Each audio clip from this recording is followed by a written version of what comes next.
Ladies and gentlemen, hello and welcome to the news postcard on TayNinhTV with some last events now arriving as well as white. And now we come into details. Ladies and gentlemen, on the afternoon of June the 9th of 2025, Mr. Nguyễn Văn Úc, Deputy Secretary Provincial Party Committee and Chairman of the People's Committee of Long An Province, and Mr. Nguyễn Hồng Thanh, Member of Standing Committee of Provincial Party Committee, Acting Chairman of the People's Committee of TayNinhTV Province, co-chaired the online conference to contribute to the draft political report to be submitted to the 12th Congress of the TayNinhTV Provincial Party Committee, term of 2005 to 2030 after the merger. At the conference, Director of the Department of Finance of Long An, Trương Văn Lip, briefly reported on the key contents of the draft political report of the 11th Executive Committee of the TayNinhTV Provincial Party Committee to be submitted to the 12th Congress of the TayNinhTV Provincial Party Committee, term of 2005 to 2030, on achievements in the fields of social economics, the national defense, security, internal affairs, and foreign affairs. The leaders of the People's Committee and departments and the branches of the two provinces discussed issues related to planning management, urban development, digital transformation, science technology, innovation, new road construction, the border economic development, border trades, logistics, culture, sports, education, training, assessment of shortcomings and limitations. Concluding the conference, the leaders of the People's Committees of Long An and TayNinhTV provinces highly appreciated the coordination in drafting the political report and requested relevant departments and branches of the two provinces to synthesize and supplement the comments contributed at the conference, and at the same time agreed to add some contents to the draft political report to be closer to the actual situation of the two localities.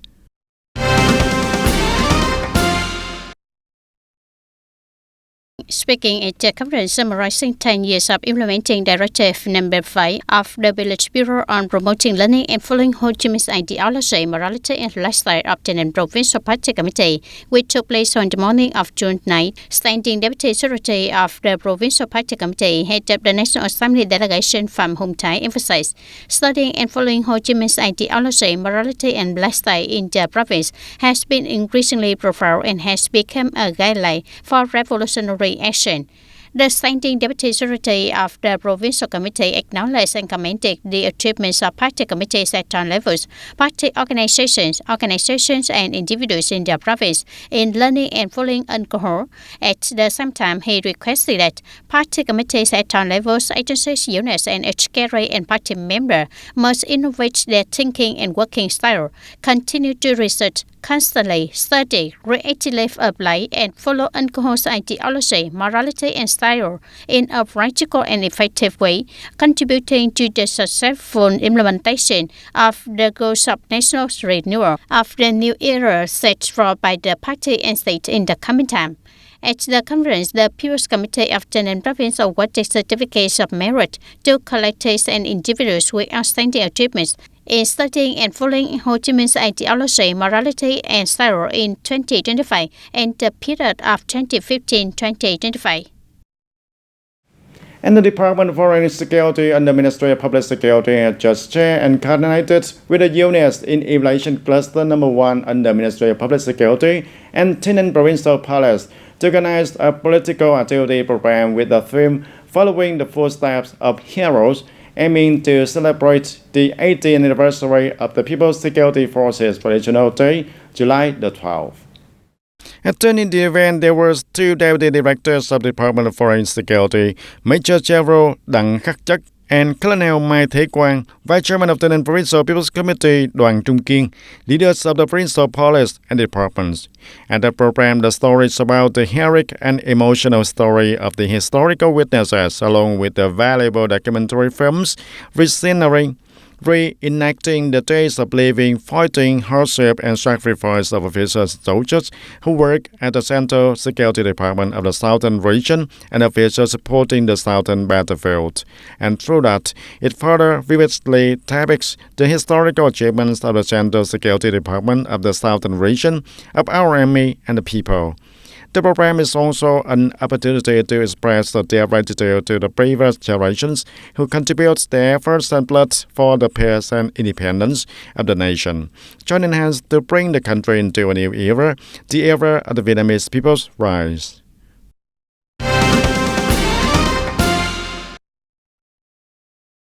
Recently, at a meeting of the Advisory Council for the Assessment of the Safety of Yachting Dams and Reservoirs in 2025, the Department of Management and Construction of Irrigation Works, Ministry of Agriculture and Environment emphasized it is necessary to promptly develop plans and organize drills to respond to emergency situations.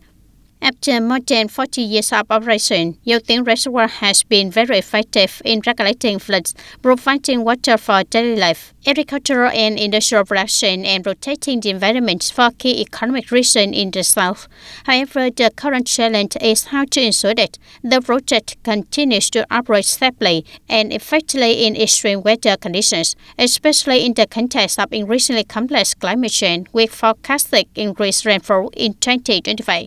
Proactively developing scenarios and conducting incident response drills is considered a necessary step, demonstrating the spirit of prevention is better than cure, ensuring safety for the downstream of the Saigon River, as well as the welfare of the large area that the project is serving.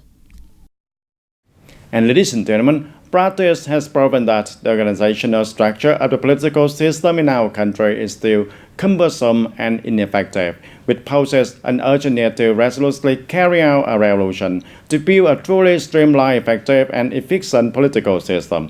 It can be affirmed that it is a historic revolution with unprecedented decisions. In the development history of any country, there are pivotal moments. For our country, the revolution of the streamlining and rearranging the organizational structure is such a milestone. We merged the provinces but then separated them, or the merged ministry under local agencies were separated into some departments, not resolutely, not thoroughly, leading to a still cumbersome apparatus. Never before has Vietnamese political system witnessed such a strong restructuring and streamlining of apparatus as it is today. Although the speed is very urgent and the scale is large, everything is being implemented in a methodical, scientific, and thorough manner. Public opinion and international friends also support this policy, considering it's a historic opportunity to develop the country. I see some outstanding points suggested for the government. It is more streamlined, arranging agencies with equivalent or similar functions under the same focal point, and thus greatly reducing overlap, conflict, or having tasks that cancel each other out, hindering development. But it does not stop there. The restructuring revolution continues to enter phase 2 with the task of continuing to reorganize the apparatus of the political system, arrange administrative units, and organize the two-level local authorities, and the study of eliminating the district level and restructuring administrative boundaries shows that the reform thinking has touched the core structure of the organizational system, a decision that is not easy to make and even more difficult to implement, but is necessary for the future of sustainable development. It is a revolutionary breakthrough to build a government close to the people because our point of view is to care for the people, and when implementing a two-level government, it will serve the people better. If it is a revolution, it must be resolute. We must be urgent because it is an opportunity. If we are not quick and urgent, we will miss the opportunity, and this opportunity is to bring the country forward in the new era, making the country more and more prosperous. That is the golden opportunity. So the Center Committee determines that it is like running and lining up at the same time. The Central Committee's decision to streamline the apparatus is a clear demonstration of its commitment to the common good. It is not a formal rearrangement, but a reconstruction of the institutional foundation in the direction of effectiveness, efficiency, and best serving the people. The country will not be able to grow strongly if it continues to maintain an apparatus that is no longer suitable.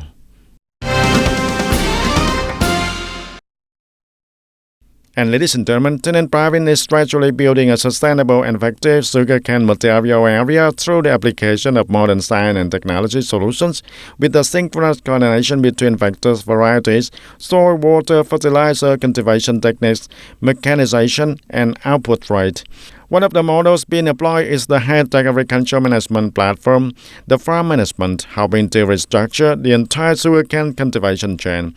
This model focuses on 5 main groups of solutions: smart field designs, precision farming, use of organic fertilizer associated with agricultural circulation, pest management by biological measures, and digitalization of production processes to ensure the data transparency. Applying machinery from the stage of land preparation, planting, and harvesting brings practical efficiency.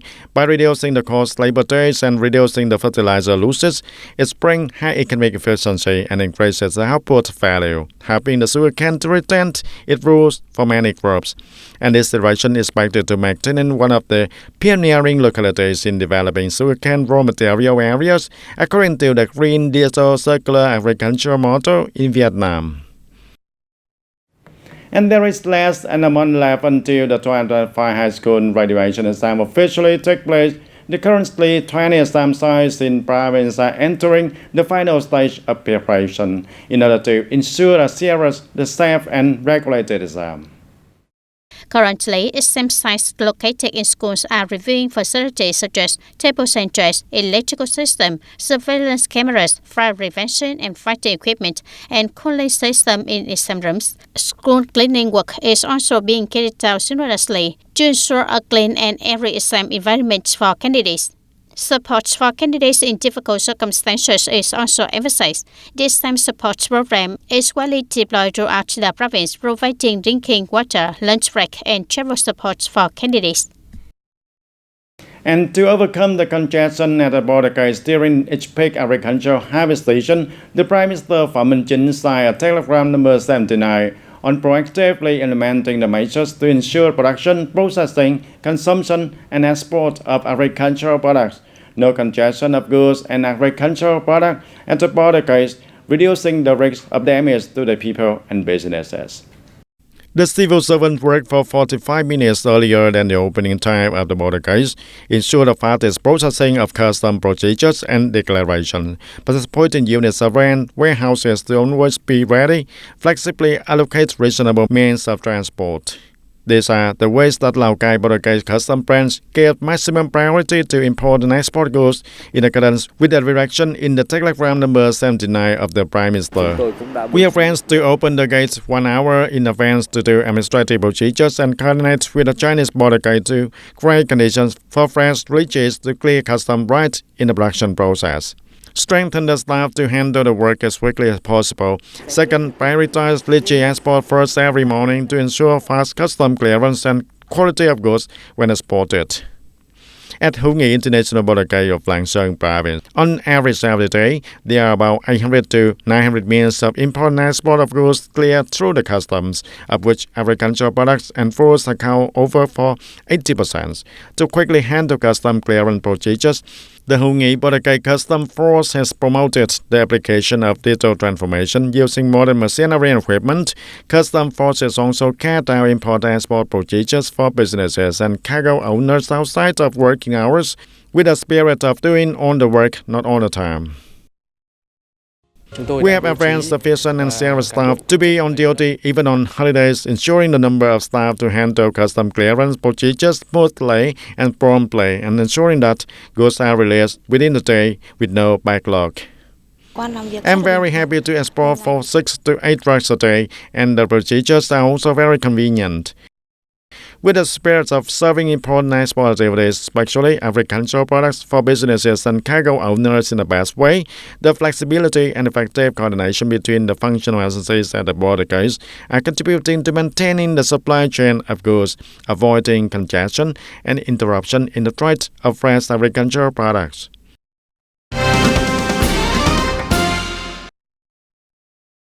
And in the past time, Long Hai worked on with one way identify administrative reform as the key task, especially in the process of arranging the local government apparatus as it is now. Long Hai Works has always maintained a good implementation of preserving and resolving administrative procedures for the people.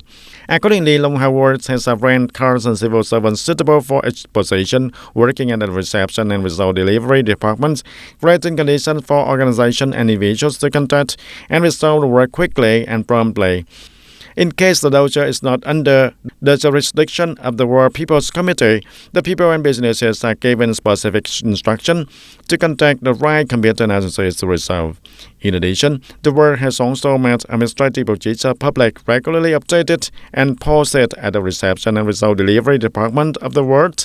At the same time, publicized and effectively implement the contents of public service culture according to regulations. On the evening of June 8 at the Junction City Victory Monument in Tân Châu District, Tayninh Provincial Cultural Center and Vĩnh Phước Provincial Folk Song and Dance Troupe jointly performed the art performance program Melody of the Homeland. This is one of the performances within the framework of the exchange of art performances between the two units. The program brought to the people a series of elaborately staged and invested music and dance performances, telling emotional cultural stories, along with folk dance that sketch a vivid picture of two lands rich in revolutionary traditions and rich in cultural identity. This trend of performances is an initiative within the Cultural Sports Tourism Corporation program between the Departments of Culture, Sports and Tourism of Tayninh and Vĩnh Phước provinces. Thereby, it contributes to enhancing exchanges, connecting the community and developing local culture. Implementing the elimination movement joined hands to remove temporary and dilapidated houses nationwide in 2005, the Kon Tum province has mobilized the participation of the entire political system in helping the people, especially the ethnic minorities in difficult circumstances, to live in the new, more spacious and clean places. In particular, Kon Rai district is one of the outstanding localities when completing the removal of 155 temporary and dilapidated houses ahead of schedule. As one of the ethnic minority households with the special difficulties, Missy Ibuk, residing in Hamlet 3 of Dakne commune of Kon Rai district, lives alone in a temporary house with a difficult life and lacking everything. For Missy Ibuk, the dream of owning a spacious and clean house is a distant dream because of her limited economic capacity. And since the program to eliminate temporary and dilapidated houses was implemented, Missy Ibuk has received support from the locality and realizing her dreams of having a new home. I'm very happy to have a new house because I used to be very poor, had a difficult life and had no access. With the support of the state for housing, I'm extremely excited. Thanks to the promotion and mobilization work, the implementation of the policy to eliminate temporary and dilapidated houses in Kon Rai district has raised high consensus among the people, arousing the spirits of mutual love and support in the community. And when receiving support from the state, many households have voluntarily contributed more funds, some up to more than 100 million Vietnam dong to build new houses. And currently, Kon Rai is the first district to complete the support for the elimination of 155 temporary and dilapidated houses with a total implementation cost of nearly 14 billion Vietnam dong, of which the province and district supported more than 7.7 billion Vietnam dong. The people contributed more than 6.2 billion Vietnam dong in costs, materials, and working days. On the average, every newly built house costs from 100 to 150 million Vietnam dong. It can be said that in the process of implementing the program to eliminate temporary houses and dilapidated houses, households with housing difficulties in Kon Rai district in the past time have had favorable conditions, and therefore the results can be said to be very positive, responding very promptly to the needy people to return home and soon stabilize their lives. The very active participation and response of the people and the community through the work that households have participated in contributing money and working days. The community has participated in every specific and practical action, such as working days supporting additional tasks for the house building process. Eliminating temporary and dilapidated houses has become a nationwide comprehensive movement and a bright spot in poverty alleviation and reduction. And thanks to that, the people have new spacious housing, helping them settle out and motivating them to work hard to produce and build a prosperous life. And that's all for today, TTV News. Thank you for being with us, and goodbye for now.